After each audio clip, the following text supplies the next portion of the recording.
자, 오늘 하나님의 말씀은 마태복음 14장 22절부터 33절에 있는 말씀입니다. 마태복음 14장 22절부터 33절에 있는 말씀입니다.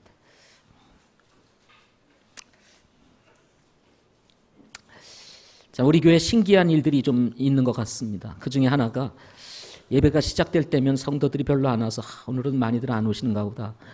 근데 찬송 끝나고 이 올라서면은 뒤에 꽉 차 있어요. 그래서 야, 참 신기하다. 이게 신기한 건지 좋은 건지 잘 모르겠습니다. 제가 무슨 말 하려는지 잘 아시겠죠? 예. 마태복음 14장 22절부터 33절 제가 먼저 읽겠습니다. 즉시 예수님께서 자기 제자들을 강권하사 자기가 무리들을 보내는 동안 배를 타고 자기보다 앞서 건너편으로 가게 하시고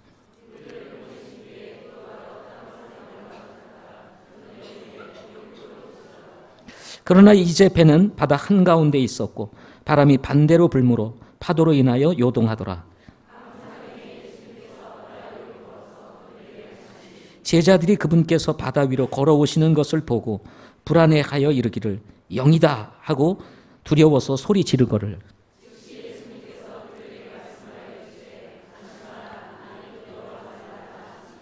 베드로가 그분께 응답하여 이르되 주여 만일 주시거든 물 위로 죽게 오라고 내게 명하소서 하니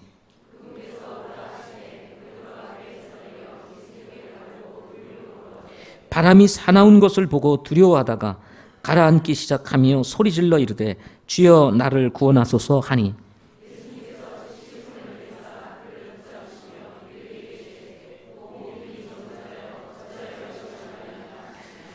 그들이 배에 들어갈 때 바람이 그치니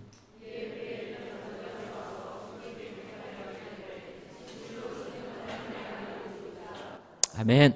기도하시겠습니다. 선하시고 존귀하신 우리 아버지 하나님, 이 시간 저희들이 주님 앞에 나와서 예배합니다.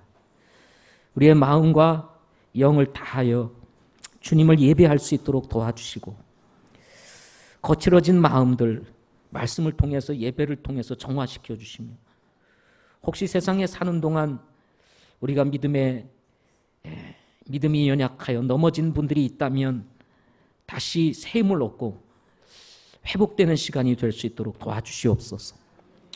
보이지 않는 죄를 범했다면 이 시간 하나님 우리가 겸손히 주님 앞에 우리 자신을 내려놓게 하시고 우리의 죄를 자복함으로 말미암아 용서의 기쁨을 누릴 수 있도록 도와주시옵소서.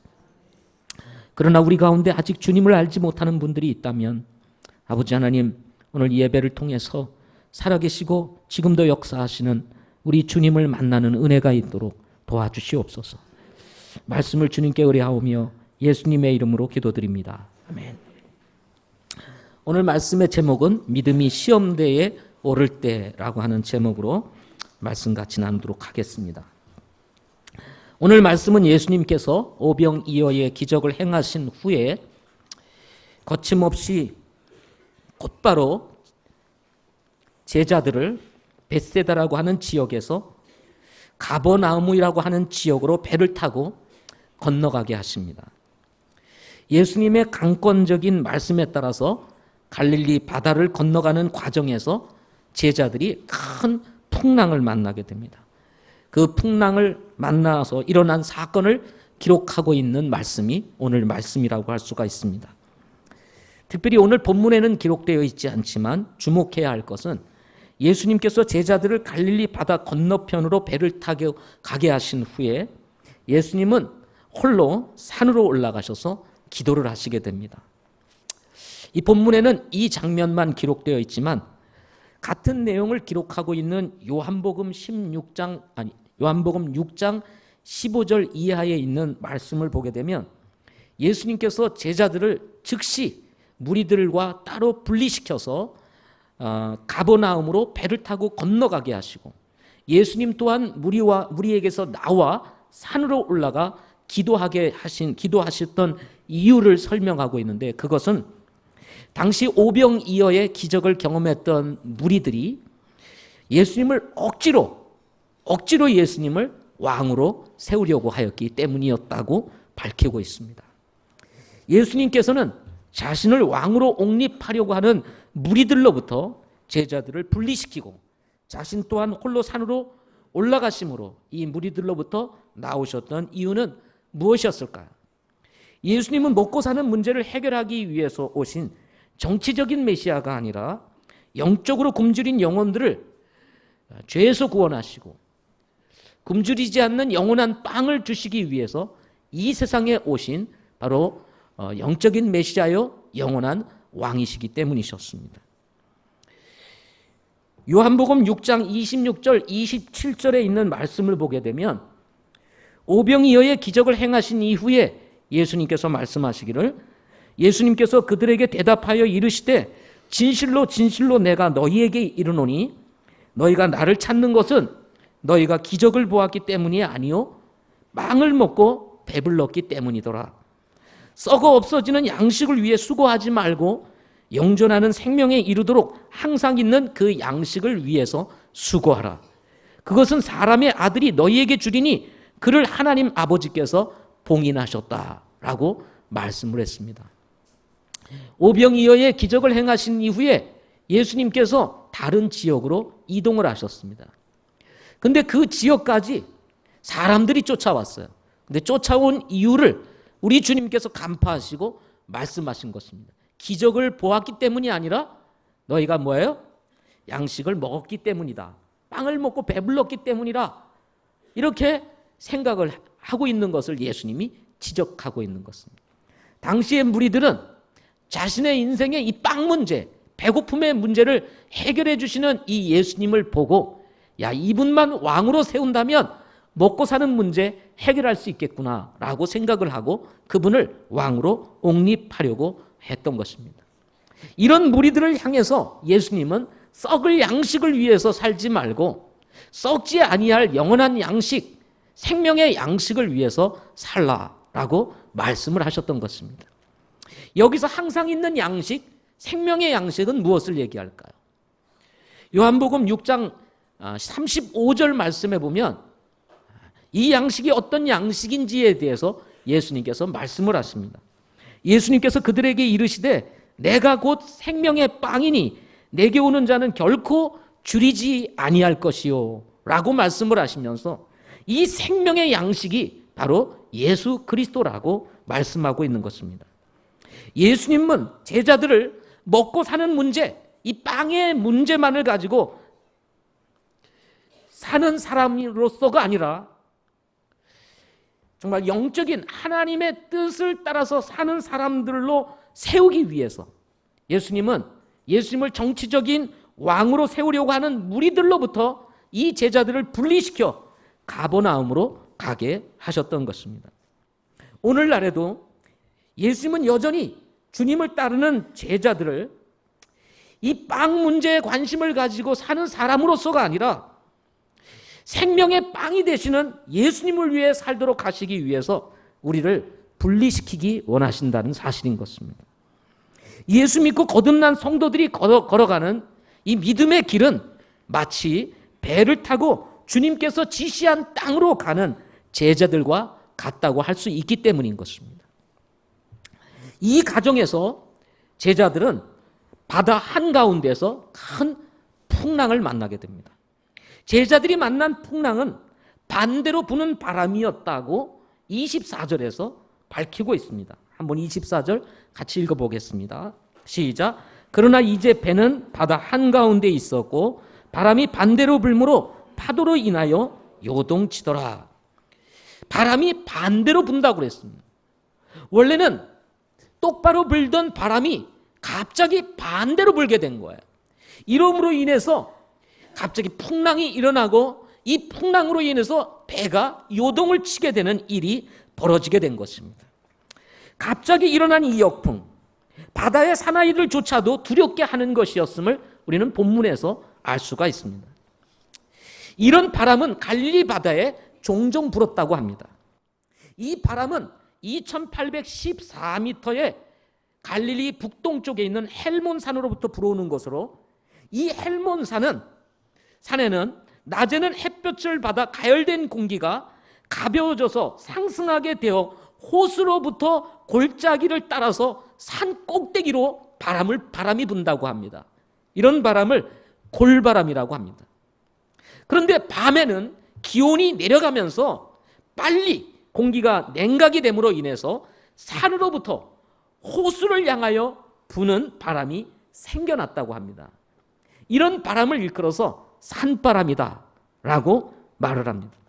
그러나 이렇게 일어나는 자연스러운 바람과 달리 헬몬산이나 그 밖에 다른 곳에서 찬 공기가 몰려와서 가파른 산 사이의 좁은 골짜기를 따라 산바람이 호수를 향해서 강하게 불어내려올 때 호수 위에 있던 더운 공기가 찬 공기와 조우를 하면서 갑자기 바람이 돌풍으로 바뀌게 된다고 합니다. 이렇게 일어나는 바람으로 인해서 파도가 치게 되고, 이런 파도를 만나게 되면 배를 타고 가던 사람들이 위협을 느끼게 된다고 합니다. 따라서 갑자기 반대로 부는 바람으로 인해서 바다 한가운데까지 갔던 제자들이 그만 이 바람을 만남으로 인해서 위기를 만나게 되었던 것입니다.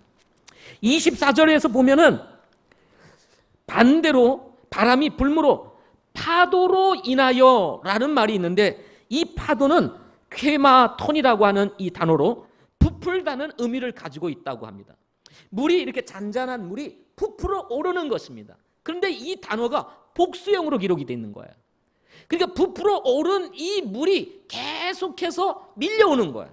따라서 이 단어의 의미를 우리가 쉽게 이해하는 말로 풀어서 얘기한다면 쉴 새 없이 계속적으로 밀려오는 큰 물결을 의미한다는 것입니다. 또한 이 파도로 인해서 요동했다라는 말이 나오는데, 이 요동했다는 이 단어는 해산의 고통을 나타낼 때도 사용하는 단어라고 합니다. 여인이 이제 아이를 가지고 이제 만삭이 되어서 아이를 낳을 때 이제 가지게 되는 그 엄청난 고통, 그 고통에 대해서 나타날 때 사용하는 단어, 이게 요동하더라라고 하는 단어와 같다고 합니다. 본문에는 바람이 반대로 불므로 파도로 인하여 요동하였다고 간단하게 기술하고 있는 것과 같이 보이지만, 유대인들이 이 말씀을 읽게 되면 우리와 달리 당시 제자들이 해산하는 여인과 같이 심한 고통으로 인해서 소리를 지를 정도로 극심한 고난을 당하고 있었다라고 하는 사실로 이해하게 된다는 것입니다. 이뿐만 아니라 이런 극심한 고난이 제자들 가운데서 닥쳐 있을 때, 이때 예수님께서 밤 사경에 바다 위를 걸어서 제자들에게 오셨다라고 본문에서는 말씀하고 있습니다. 여기 밤 사경, 이 밤 사경이라고 하는 것은 이스라엘 나라에는 밤을 사경으로 나눕니다. 일경, 밤 1경, 밤 2경, 밤 3경, 밤 4경으로 이렇게 나누는데, 오후 6시부터 새벽 6시까지 3시간 단위로 경을 나누어서 3시부터 9시까지는 1경, 9시부터 12시까지는 2경, 12시부터 3시까지는 3경, 그리고 3시부터 6시까지는 4경으로 나눈다고 합니다. 그런데 밤 4경에 예수님이 바다 위를 걸어서 이제 제자들에게 오셨다는 것입니다. 그렇다면 여러분 한번 생각해 보십시오. 제자들이 예수님의 명령을 따라서 배를 타고 나간 지가 얼마입니까? 그런데 이 제자들은 바다를 건너가지 못한 채 지금도 한가운데에서 바람과 파도와 싸우고 있었다는 것입니다. 그것도 언제까지요? 새벽 3시부터 6시까지. 다른 말로 배를 타고 떠난 지가 벌써 5시간이 넘었음에도 불구하고 제자들은 여전히 지금 이 바다 한가운데서 지금 바람과 파도와 싸우고 있었던 거예요. 그러니 여러분, 지금 이 제자들은 그야말로 멘붕 상태에 왔다고 해도 다름이 아니다 하는 것입니다. 사느냐 죽느냐 이 문제를 두고 제자들은 심각한 지금 사투를 벌이고 있는 상황과 같다는 것입니다.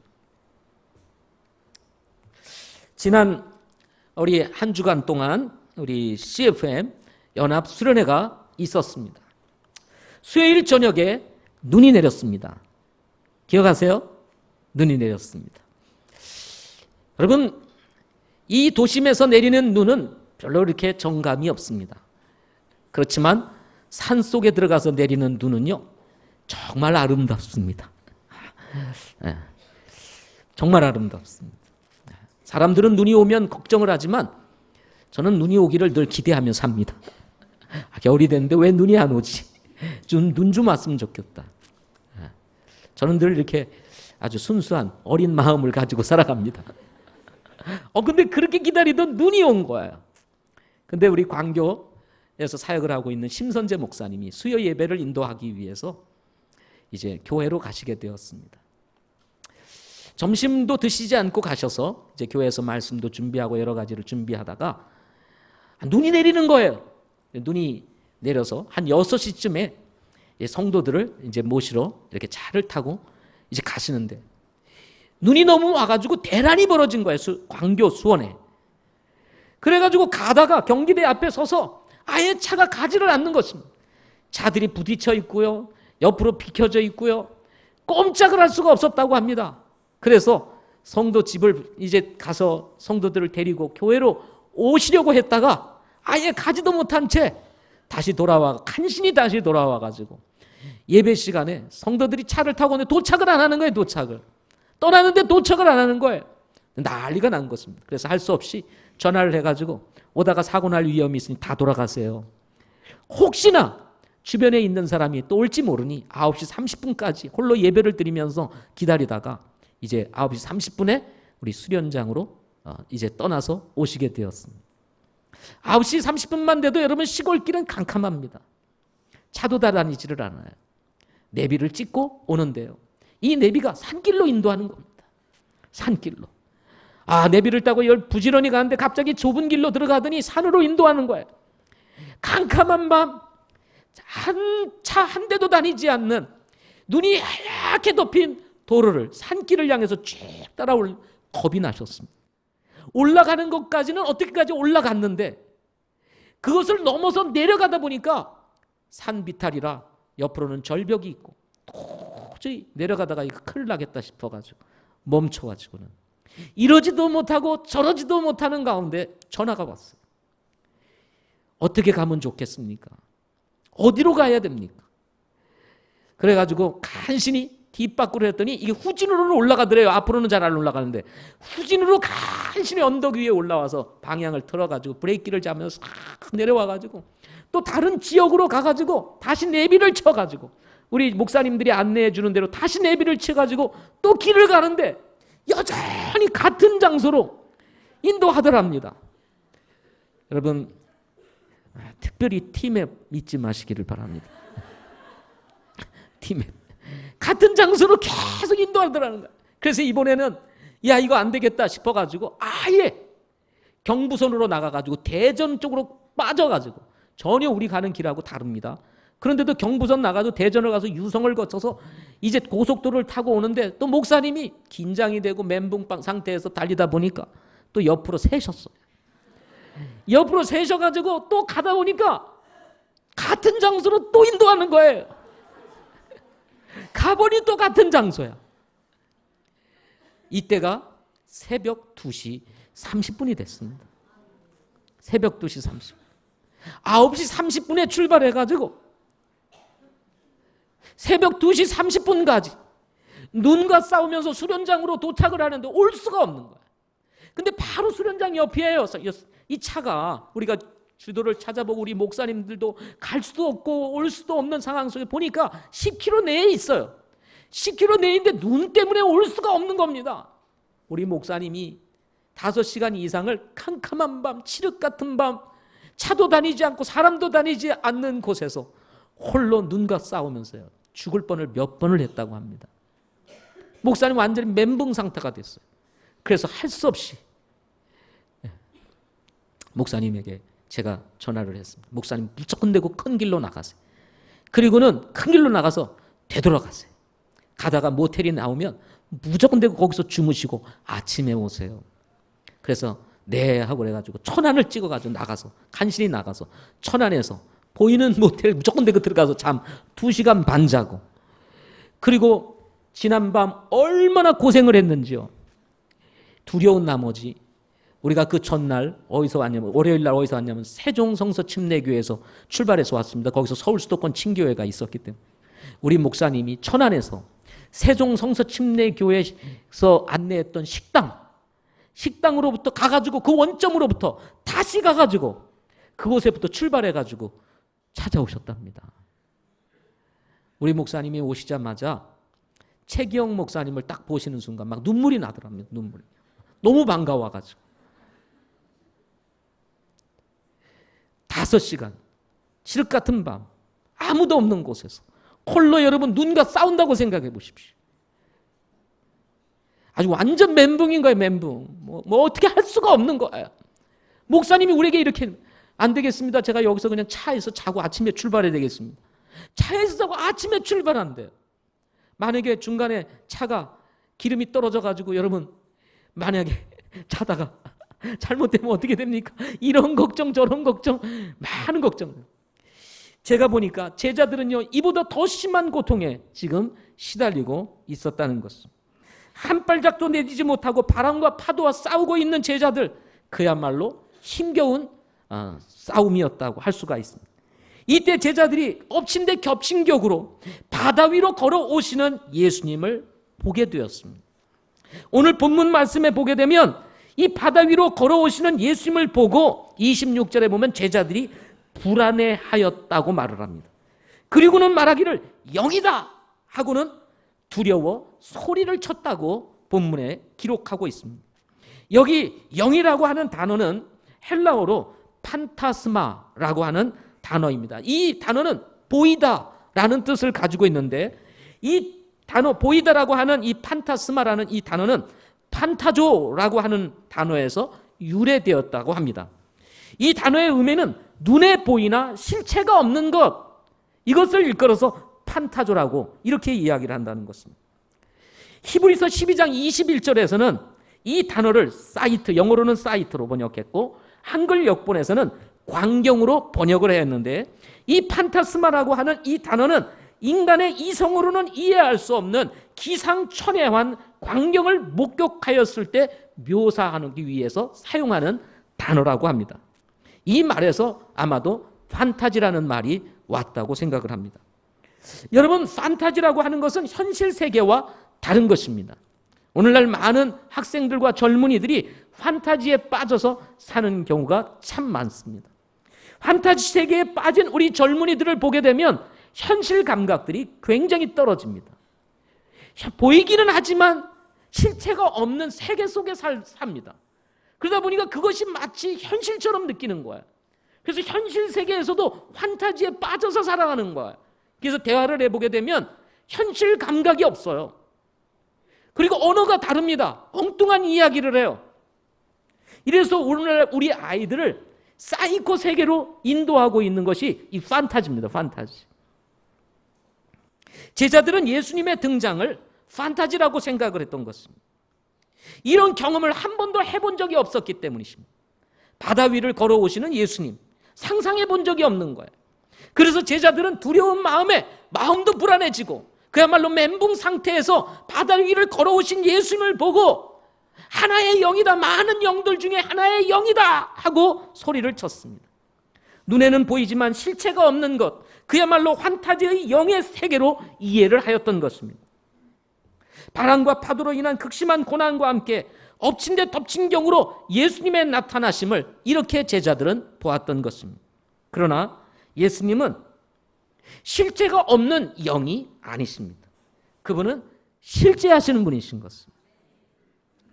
예수님께서 즉시 제자들에게 말씀하셨습니다. 27절에 안심하라 내니 두려워하지 말라 하고 예수님께서 말씀하셨습니다. 멘붕 상태에서 물 위로 바다 위로 걸어오신 예수님을 보고 그야말로 더 멘붕 상태에 빠져있는 이 제자들을 향해서 안심하라 내니 두려워하지 말라라고 말씀하셨던 것입니다. 여기서 안심하라고 명령을 내리신 이 예수님의 이 말씀은 쉽게 말하면 이런 의미를 가지고 있습니다. 이제는 고난이 끝났다. 그러니 이제 즐거워하고 쉬어라. 현재 명령어로 기록되어 있습니다. 따라서 이제는 쉬라는 것입니다. 이 고난이 끝났다는 것입니다. 그러므로 즐거워하라 라고 하는 의미를 담고 있는 단어입니다. 뿐만 아니라 이어서 나오는 두려워하지 말라라고 하는 이 단어도 현재 명령형으로 기록해 있어서 이 단어를 해석하면 이렇게 해석할 수가 있습니다. 지금 비록 풍랑이 일고 있으나 두려워하는 것을 즉각 멈추라 라고 하는 의미를 담고 있다는 것입니다. 여러분, 우리 그리스도인들이 믿음의 항해를 제자들과 같이 할 때에 세상의 한가운데에서 제자들이 만났던 큰 풍랑과 같이 인생의 풍랑을 만날 때가 있습니다.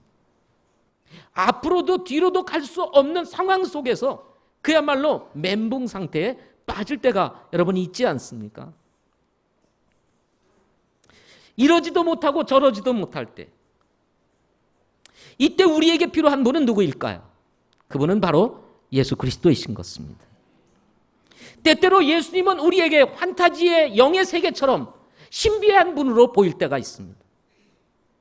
그래서 예수님에 대한 우리의 이해는 이렇게 그릇된 경우가 종종 있습니다. 그러나 예수님은 실체가 없는 영이 아니시라 실제 하시는 분이시라는 사실을 여러분 믿으시기 바랍니다. 막연하게 예수님이 있으시겠지라고 생각하며 주님 앞에 나아가는 것이 아니라 실제 우리를 죄에서 구원하시고 우리의 삶을 인도하시는 우리 인생의 목자가 되시는 분이 바로 예수님이시라는 것입니다. 그분이 인생의 풍랑을 만난 우리들을 향하여 동일하게 안심하라, 내니 두려워하지 마라 라고 말씀하고 계시는 것입니다. 저는 어렸을 때 종종 귀신놀이를 하면서 놀았습니다. 여러분들도 많이 그렇게 하셨을 것입니다. 특별히 남자들은 연약한 여자들을 놀리는 일에 아주 천부적인 재능을 가지고 태어났습니다. 늦은 밤, 캄캄한 밤, 동네에서 알고 지내는 아이들, 누군가 홀로 지나가는 것을 보면 야 놀래줄까 하고는, 그리고는 어떻게 해요? 뒤에 가가지고 조용히 다가가지고는 와 그러면 그냥 막 기겁을 하고 막 울고 불고 난리가 나잖아요. 그러면 어떻게 됩니까? 이거 너무 심했나 싶어가지고 안심을 시키면서 나야 나. 그러면 막 난리를 치죠. 그죠? 그런 때를 여러분 혹시 경험해 보셨는지 모르겠습니다. 우리는 많이 그렇게 경험했어요. 예. 뭐 귀신놀이도 많이 했고요. 하얀 거 뒤집어쓰고 골목에다가 확 막 뒤집어지고 막 난리치고 도망가고 이런 일들이 많이 있었어요. 그때 하는 말이 뭡니까? 혼이 나간 것 같은 사람들, 정신이 나간 것 같은 사람을 향해서 나야 나.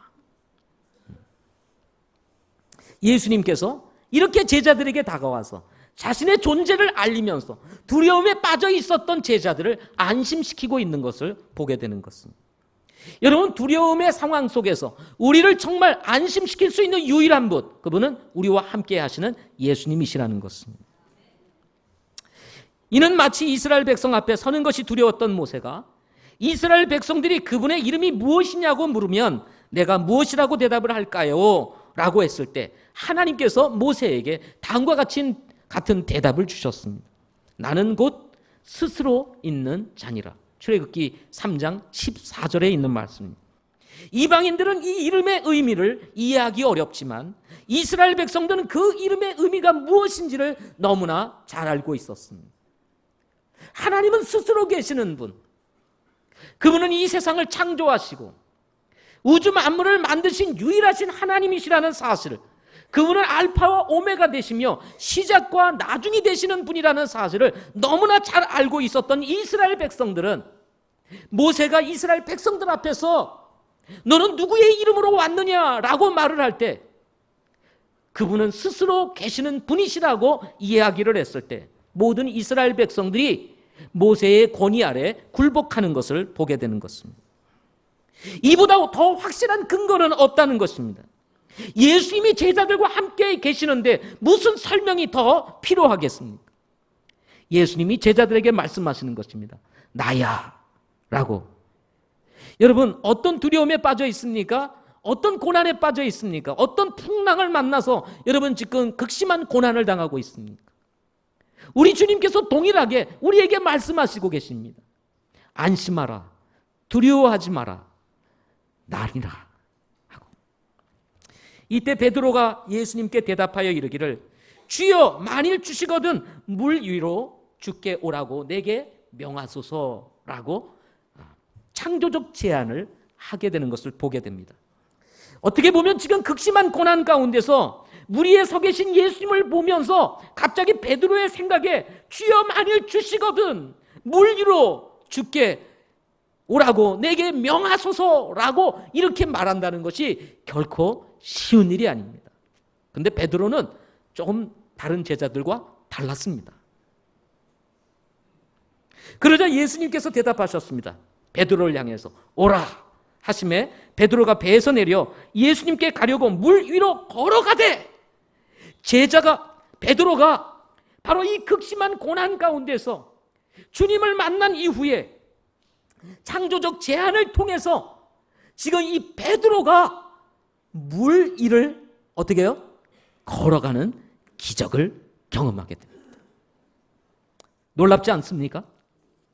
그런데 갑자기 살아온 바람이 다시 베드로를 향해서 몰려오는 것을 베드로가 보게 됩니다. 그러자 갑자기 두려운 마음이 그의 안에서 갑자기 싹 생기면서 물 위를 걷던 이 베드로가 가라앉기를 시작하게 되었습니다. 그러자 소리를 지르며 주여 나를 구원하소서. 30절에 베드로가 소리를 치며 주님 좀 날 살려주세요 하고 얘기를 합니다.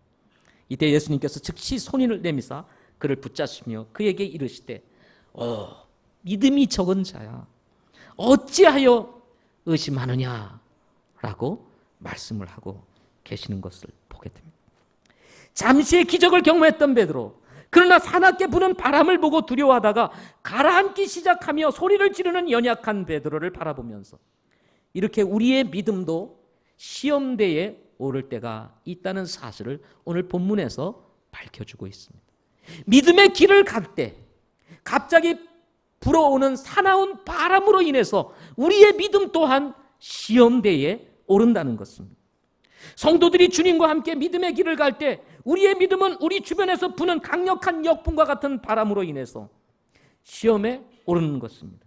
이런 시험은 극심한 고난과 함께 찾아오며 이런 고난 속에서 때로 믿음을 통해서 기적을 경험하는 기쁨을 누리기도 하지만 그것도 잠시 또다시 사납게 부는 바람으로 인해서 기적의 현장에서 나락으로 떨어지는 참담한 경험을 하게 될 때도 있다는 것입니다.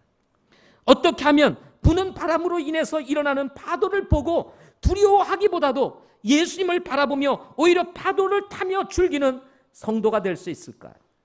어떻게 하면 예수님을 바라보는 시선을 떼지 않고 거친 파도를 타고 주님을 향해 거침없이 걸어갈 수 있을까요? 누군가 이런 말을 했습니다. 우리가 완전해야만 하나님과 동행할 수 있는 것이 아니다. 우리가 하나님과 동행하기 때문에 완전해질 수 있다. 우리가 완전하기 때문에 주님과 동행할 수 있는 것이 아닙니다. 나는 완전하지 않아요. 나는 믿음이 부족해요. 그래서 주님과 동행하기 어렵다고 스스로 생각하면서 아예 동행하기를 멈추는 사람들이 있습니다. 그러나 그렇지가 않습니다. 우리가 완전하기 때문에 주님과 동행하는 것이 아니라 우리가 불완전하기 때문에 연약하기 때문에 주님과 동행하게 되면 우리가 완전해질 수 있게 되는 것입니다. 로마서 1장 17절에 말씀하시기를 의인은 믿음으로 말미암아 살리라. 지금 우리에게 필요한 것은 극심한 고난이 아니고 다가오는 풍랑을 해결하는 것이 아니라 그 풍랑 가운데에서 우리 주님을 믿는 믿음이 우리에게 필요한 것입니다. 창세기에 보게 되면 에녹이라는 사람이 나옵니다. 에녹은 300년 동안 하나님과 동행을 했다고 했습니다. 300년 동안 동행했던 에녹, 그에게는 고난이 없었을까요? 300년 동안 동행했던 에녹, 그에게는 유혹이 없었을까요? 300년 동안 동행했던 에녹, 그에게는 사납고 거친 바람이 불지를 않았을까요? 여러분, 당시의 상황을 창세기를 통해서 살펴보게 되면 어찌 보면 에녹이 경험하는 사회는 우리가 살고 있는 이 사회보다도 더 심각한 고난이 에녹에게 있었을 것이라는 것을 충분히 짐작할 수가 있습니다. 경건했던 수많은 사람들이 경건한 삶을 버리고 불경건한 삶으로 나아갔습니다. 경건했던 사람들이 믿음을 버리고 죄악 가운데 빠져가는 것이 눈으로 보고 목격할 수 있는 그런 사회였습니다. 그런 사회 속에서 타협에 대한 유혹은 없었을까요? 믿음으로 살고자 하는 이 에녹을 향해서 거칠고 그리고 사납게 불어오는 바람, 그것은 에녹을 위협하기에 충분했을 것이라는 것입니다.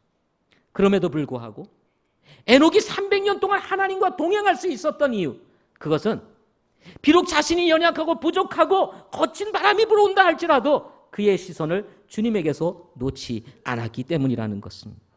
그가 완전해서가 아닙니다. 그의 믿음이 충만해서가 아닙니다.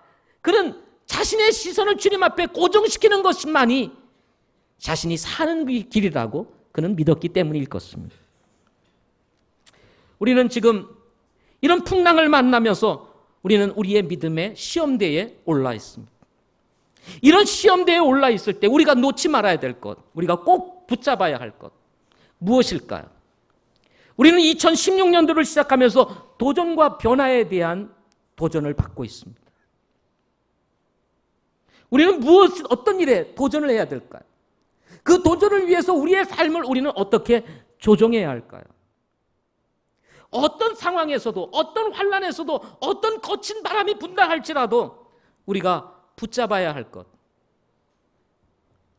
그것은 바로 나는 나이다라고 말씀하셨던 주님인 것입니다. 저는 우리 삶에서 꼭 놓지 말아야 될 것 몇 가지만 여러분에게 간단하게 말씀을 드리고 마치고자 합니다. 거친 바람이 부는 이 사회 속에서 우리가 꼭 붙잡아야 될 것 하나, 그것은 여러분의 자녀들을 주님께 맡기시기를 바랍니다. 우리 부모들에게 있어서 가장 중요한 가치, 그것은 무엇일까요? 물질일까요? 아닙니다. 자녀입니다. 믿음이라고 하는 것은 추상적인 것이 아닙니다. 구체적이고 실제적인 것입니다. 잠언 22장 6절 말씀에 보면 아이가 마땅히 가야 할 길로 아이를 훈련시키라. 그리하면 그가 늙어서도 그 길을 떠나지 아니하리라. 이 말씀을 통해서 우리가 충분히 엿볼 수 있는 것은 아이의 미래는 사람에게 있는 것이 아니라 하나님께 있다는 사실인 것입니다. 성경을 기초로 해서 가르치는 부모의 손길이 우리 아이들에게는 필요합니다. 공부가 우선이 아니라 여러분, 신앙이 우선입니다. 자칫 우리가 하나님을 믿는다고 하지만 신앙보다는 공부에 우선순위를 두고 우리 아이들을 인도해 가는 우리 그리스도인 부모님들이 얼마든지 있을 수 있기 때문인 것입니다. 한간에 떠도는 기독교 안에서 일어나는 이야기, 자녀 교육은 하나님도 손댈 수 없다라고 하는 이런 엄청난 이야기가 자연스럽게 받아들여지고 있는 이런 사회 속에서 혹시나 주님을 사랑하고 있는 우리 성도들도 그러지 않을까 두려운 마음이 듭니다. 여러분, 신앙을 먼저 세워야 되는 가장 중요한 이유는 신앙이 바로 서지 아니하면 공부의 방향이 바르게 설정될 수 없기 때문인 것입니다. 성공하는 것이 중요한 것이 아닙니다. 성공하는 것보다 더 중요한 것은 어떤 사람이 되느냐인 것입니다. 청소년 수련회가 내일로 다가왔습니다. 학원, 그 다음에 아이들의 공부 문제, 갈등이 될 것입니다. 사나운 역풍이 불고 있습니다. 수련회와 공부, 이 두 가지 사이 속에서 우리는 매우 중요한 결정을 내려야 합니다. 우리의 시선을 공부에다 맞출 것인가, 아니면 우리의 시선을 주님에게 맞출 것인가. 우리의 아이의 미래는 공부에 있을 것인가, 아니면 주님에게 있는 것인가. 저는 여러분에게 가감히 도전하고 싶습니다. 신앙은 추상적인 것이 아닙니다. 구체적이고 실제적인 거예요. 먼저 그의 나라와 그의 의를 구하라고 성경은 말씀을 했습니다. 우리의 삶의 우선순위, 그것은 여러분, 먼저 그의 왕국을 구하는 것입니다. 일주일 동안 아이들이 학원을 빠지고 여러분 하나님의 말씀을 공부할 수 있는, 배울 수 있는 수련회에 가는 것은, 이것은 아이들의 미래를 위해서도 매우 중요한 것입니다. 어떤 경건한 부모는 방학이 되면 성경 과외를 시킨다고 합니다. 전도사님이나 성경을 가르칠 수 있는 영적인 지도자에게 돈을 줘가면서 한 달 내내 매일 성경을 가외시킨다고 합니다. 그런 아이들이 성공한 이야기가 여러분 들리지 않습니까? 하나님께 맡기시기를 바랍니다. 우선순위를 두고 맡기셔야 됩니다. 아이들이 게임에 빠져 있는 것을 바라보면서 그냥 무심히 바라보는 부모가 되어서는 안 됩니다. 어려서 훈련하지 아니하면 늙어서도 그 길을 간다고 오늘 성경에 이야기를 하고 있습니다. 주일 우리 오전 10시 학생부 예배가 있습니다. 학생부 예배를 드리고 이 12시가 되면 학생들이 이와 같이 이 앞에 와서 같이 12시 예배를 드리게끔 되어 있습니다. 그런데 여기 앉아있는 학생들은 우리 학생부 예배에 오는 아이들 중에 일부만 와 있습니다. 여기 오신 분들은 대단하신 분들이에요.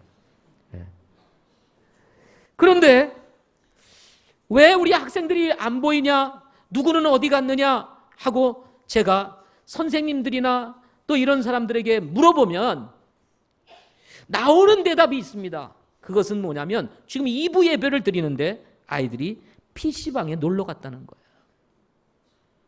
지금 이 예배를 드리는 시간에 학생부 예배를 마치고 아이들이 PC방으로 놀러 가요. 거기서 게임을 즐기고 있습니다.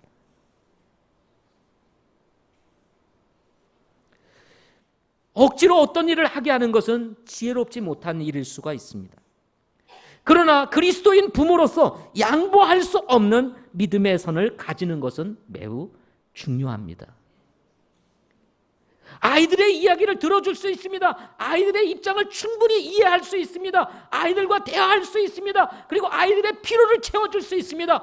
그러나 우리 영적인 부모들, 그리스도인들 부모들에게 있어서 꼭 필요한 것, 그것은 결코 양보할 수 없는 믿음의 선은 우리가 가지고 있어야 한다는 것입니다. 이 선이 무너지게 되면 우리 아이들 잡을 수가 없습니다. 이 선이 무너지면 아이들을 경건한 자녀로 키울 수가 없습니다.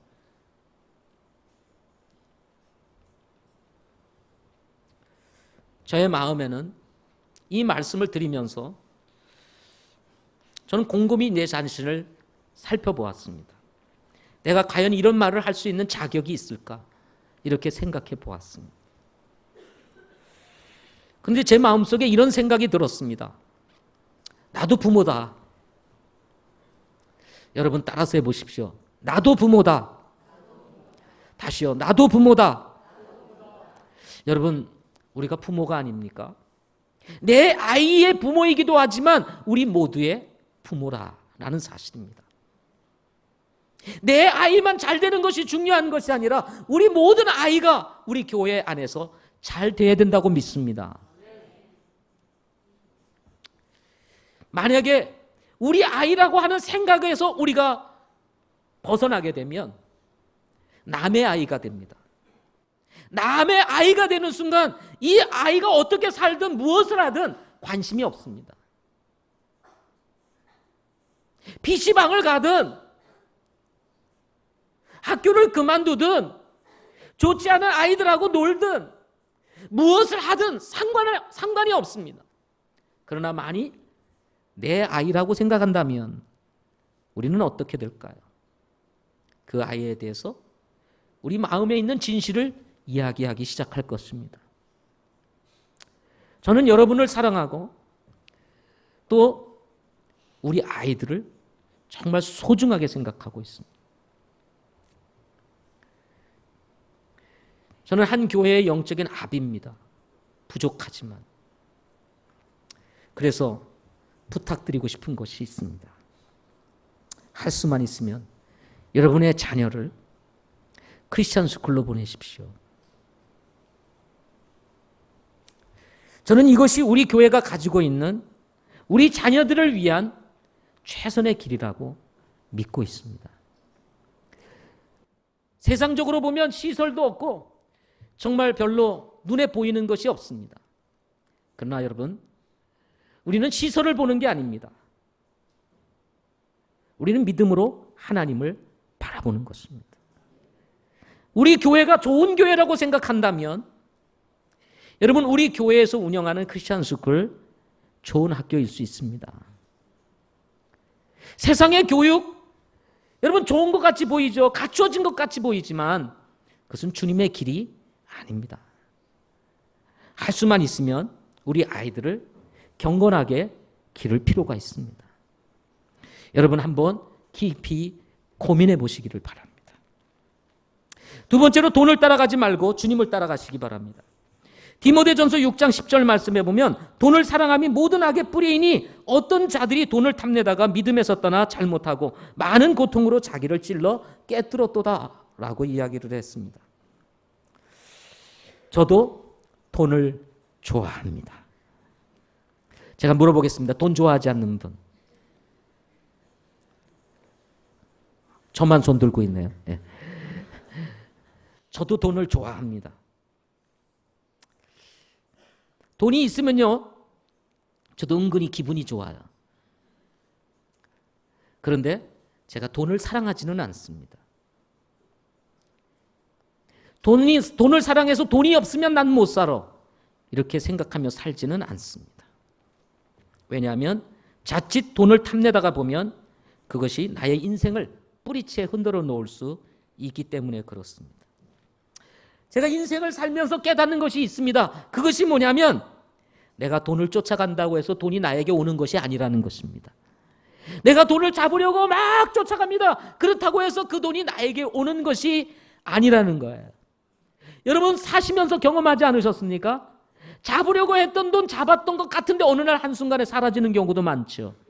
그렇죠? 돈은요, 잡는다고 잡히는 것이 아닙니다. 성경에 그래서 이렇게 말합니다. 역대상 29장 12절 말씀에 보면 재물과 명예는 다 주에게서 나오며 그랬습니다. 재물과 명예는 어디로부터 와요? 하나님으로부터 온다고 말씀드렸어요. 하나님이 은혜를 부으셔야 되는 거예요. 하나님이 주셔야 재물도 가질 수 있는 것입니다.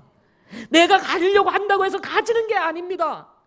그래서 여러분 우리의 삶의 우선순위를 하나님 앞에 두어야 되는 이유가 여기에 있어요.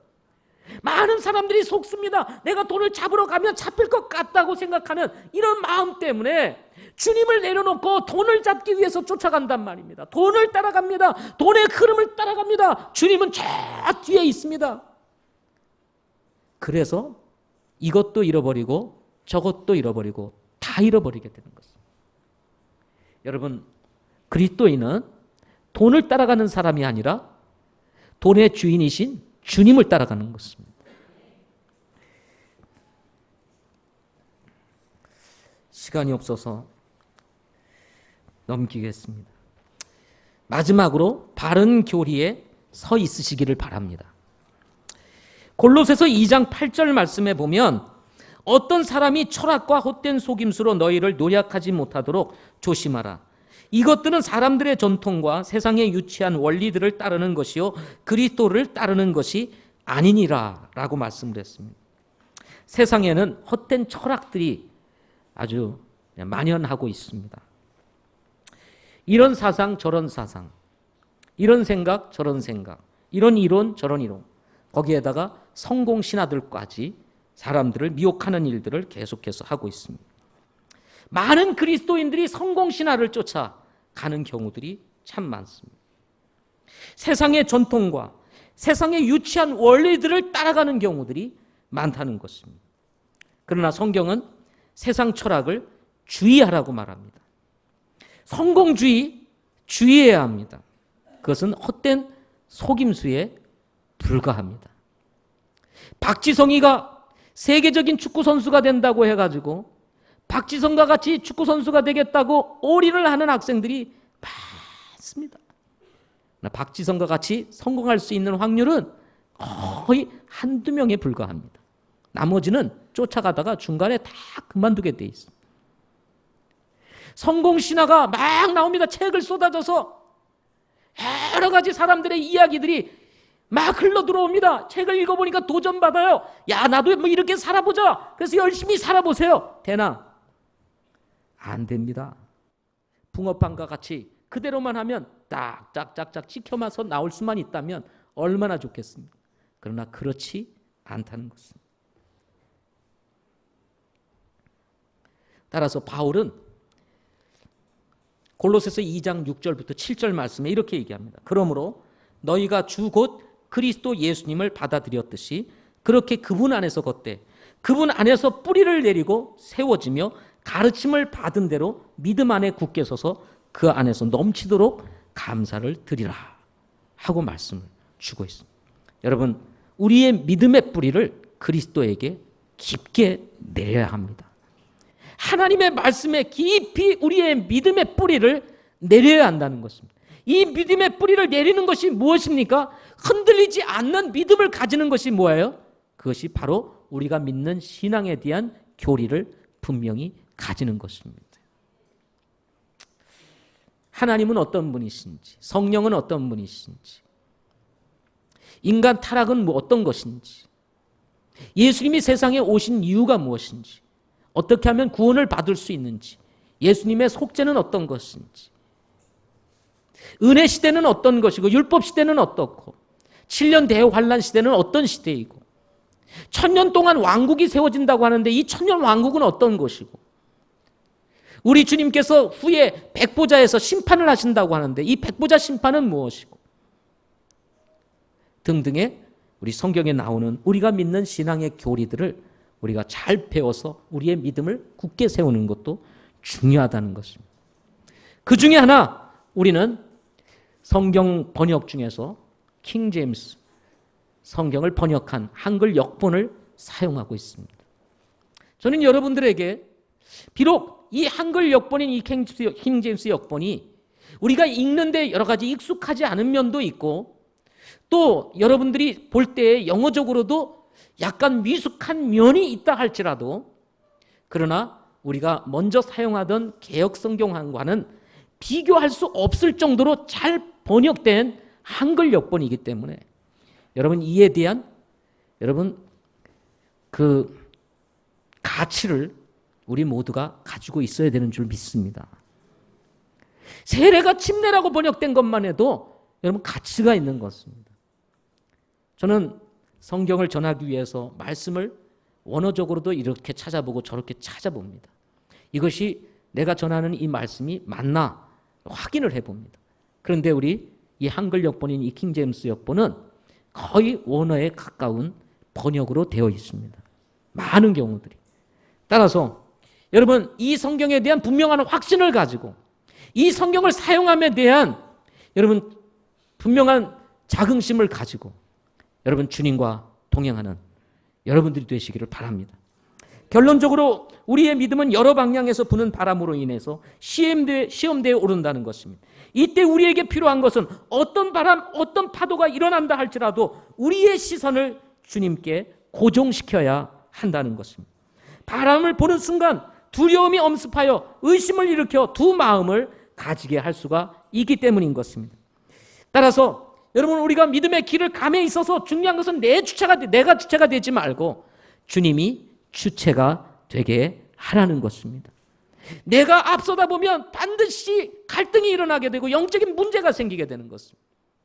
그러나 우리 주님이 앞서게 되면 여러분 거기에 평안이 있고 주님이 그 걸음을 인도하시는 것을 우리가 경험할 수 있게 된다는 것입니다. 믿음은 하나님께서 결정하시도록 맡기는 것입니다. 믿음은 하나님이 주님이 생각하는 것을 같이 생각하는 거예요. 믿음은 주님이 보는 것을 같이 보는 것입니다. 믿음은 주님이 행하는 것을 같이 행하는 것이 믿음이라는 것입니다. 히브리서 12장 1절부터 2절 말씀해 보면 우리의 믿음의 창시자여 또 완성자이신 예수님을 바라보자. 그분께서는 자기 앞에 놓인 기쁨으로 인해 십자가를 견디사 그 수치를 멸시하시더니 이제 하나님의 왕자 오른편에 앉으셨느니라. 예수님은 우리를 구속하기 위해서 이 구속의 길을 가기 위해서는 십자가라고 하는 엄청난 고난을 감당하셨어야만 했습니다. 그 고난을 아버지 하나님을 바라보면서 건너가셨을 때 그분은 하나님의 왕자 오른편에 앉을 수가 있으셨습니다. 지금 우리에게 필요한 것은 믿음의 창시자여 또 완성자이신 우리 주님을 바라보는 것이 필요한 것입니다. 역풍이 부는 바람 속에서도 우리의 삶을 뒤흔드는 그런 인생의 풍랑 속에서도 우리는 우리의 시선을 주님께 고정시켜야 됩니다. 그럴 때 우리는 그 고난을 뛰어넘고 건너편으로 가는 기쁨을 누리게 될 것입니다. 기도하겠습니다.